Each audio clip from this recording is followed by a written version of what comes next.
Interdetto l'accesso e il transito pedonale nell'area del promontorio della Scala dei Turchi.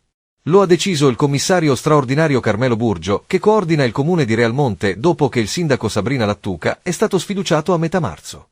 Scrive Burgio, per assicurare la fruizione del pregevole sito, attraverso il bilanciamento dell'esigenza di tutela del bene stesso con l'interesse collettivo alla fruizione, preservando l'esistenza materiale del bene e la sua integrità, presupposti di ogni politica di valorizzazione e fruizione. Si stabilisce che la fruizione della Scala dei Turchi da parte di numerosi visitatori possa essere assicurata, in ogni caso, fino ai limiti della recinzione staccionata che dovrà essere realizzata nella parte est del promontorio. Niente passeggiate sulla scogliera insomma.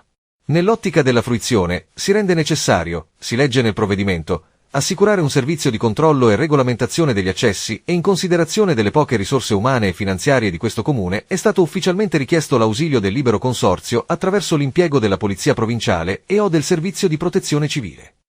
La Scala dei Turchi, rimasta off limits per 10 anni, grazie alla collaborazione del comune con l'associazione Mare Amico, era tornata fruibile lo scorso anno, con ingressi contingentati e dietro pagamento di un ticket.